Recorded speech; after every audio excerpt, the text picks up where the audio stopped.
Bismillah. Assalamualaikum warahmatullahi wabarakatuh.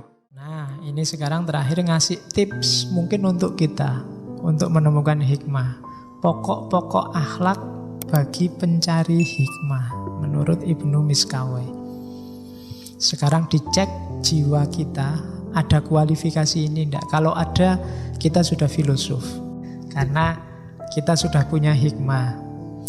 Yang pertama, coba dicek apakah jiwamu lebih suka yang hak daripada yang batil, lebih suka kebenaran daripada kebohongan, lebih suka yang baik daripada yang buruk.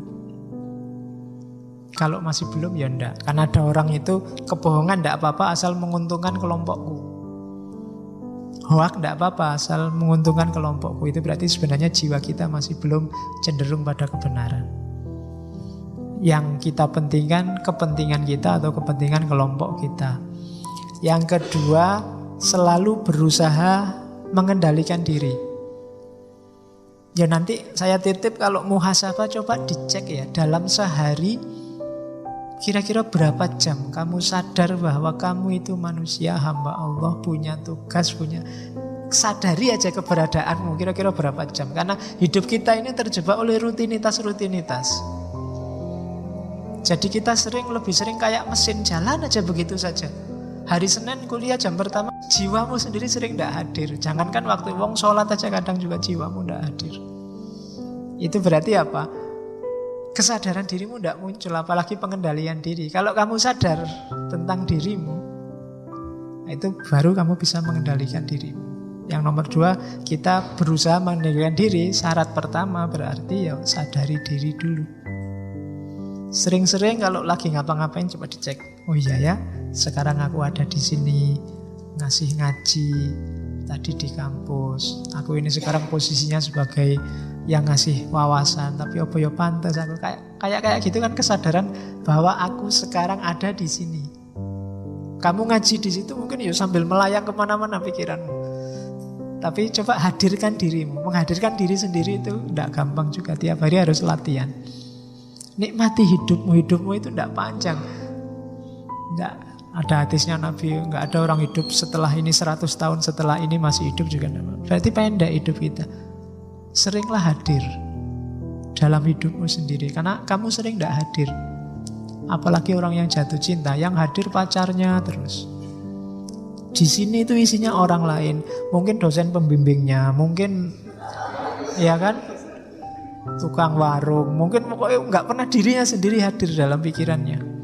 Ayo dihadirkan diri kita. Eman-eman kita membunuh diri kita sendiri, menyingkirkan diri kita sendiri, dan menghadirkan banyak orang lain di kepala kita. Nikmatilah hidupmu, hadirkan dirimu, baru bisa mengendalikan diri. Yang ketiga, berpegang teguh pada syariat. Jadi keyakinan agamamu, yakinilah sekuat mungkin, jalankan. Ini hubungannya sama kebahagiaan. Mana yang kamu anggap benar, jalankan itu. Fastabiqul khairat, katanya Allah. Tidak usah kakean debat. Keyakinanmu akan kebenaran, jalankan. Pegang teguh itu. Terus menepati janji. Terus jangan mudah percaya pada orang lain. Karena sering orang terus jadi menyesal karena percayanya pada orang lain. Karena manusia itu berubah. Mungkin bukan salah orang yang kamu percaya, tapi salah dirimu sendiri terlalu percaya. Itu sumber. Pencari hikmah itu selalu kritis, teliti. Suka pada keindahan. Sebenarnya ini otomatis alami. Orang waras pasti suka yang indah-indah. Ya, kecuali kamu agak aneh. Meskipun definisi keindahan itu relatif, tapi orang pasti lebih suka yang indah. Meskipun indahnya subjektif, tapi senangilah keindahan. Kemudian latihan menyetabilkan jiwa apapun yang terjadi. Tidak gampang terpengaruh. Sukses, gagal, dan yang sejenis itu, tetap kukuh jiwamu dalam akhlak. Terus latihan tidak mudah mengungkapkan sesuatu sebelum dipikir. Sebelum tahu kebenarannya yang sejati, jangan ngomong apapun, jangan menyebarkan apapun. Hari ini kan sering begitu. Pastikan dulu bahwa yang kamu sebarkan itu, yang kamu omongkan itu memang benar sesuai keyakinanmu. ya kita bisa salah, tapi latihlah dirimu untuk tidak mengungkapkan sesuatu yang kamu sendiri juga tidak yakin benar, atau kamu sudah tahu bahwa itu tidak benar. Biasanya karena alasan kepentingan sesaat. Berani dalam kebenaran itu pasti. Orang boleh penakut, pengecut dalam kejelekan. Takut Pak saya bohong, itu bagus. Saya pengecut Pak kalau disuruh pacaran itu Pak misalnya, tidak apa-apa. Tapi kalau dalam kebenaran harus berani. Terus mengisi sisa umur untuk hal-hal yang penting. Yus kamu introspeksi lah, dalam 24 jam hidupmu kira-kira berapa jam yang serius dan penting, berapa jam yang iseng, berapa jam yang tidak ada gunanya sama sekali. Bisa dimulai dari hal paling kecil, HP-mu coba. Postinganmu hari ini atau yang dikirim temanmu hari ini coba dibaca. Berapa hal yang gawat darurat, berapa hal yang penting luar biasa, berapa hal yang kamu tidak baca juga tidak masalah, berapa hal yang mending dia tidak usah ngirim daripada kamu nambah sumpek. Loh, itu klasifikasi latihan biar hidupmu lebih bernilai. Karena semakin orang melakukan hal yang tidak penting, semakin hidupnya tidak bernilai. Oke, terus melaksanakan yang seharusnya tanpa ketakutan mati, takut miskin, takut masa depan, dan seterusnya. Tidak usah menanggapi kata-kata orang jahat dan dengki. Waktumu habis.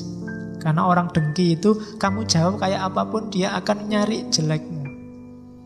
Tidak usah dijawab, kamu ambil pelajaran aja kayak tadi. Alhamdulillah, terima kasih kamu membuka jelekku, biar aja. Tidak usah dibalas. Kalau dibalas levelmu sama kayak dia. Terus selalu menjaga stabilitas kondisimu, kaya, miskin, terhormat, terhina, tidak masalah. Saya sudah berakhlak baik loh Pak, kok masih tidak dihormati sama orang lain, masih suka dihina sama orang lain, tidak masalah, tidak ada hubungannya. Terus ingat sakit ketika sehat, ingat sedih ketika senang, ingat tulus ketika marah. Jadi ketika sehat ingatlah sakit, maka kita hati-hati. Ketika senang ingatlah sedih, kita tidak berlebihan.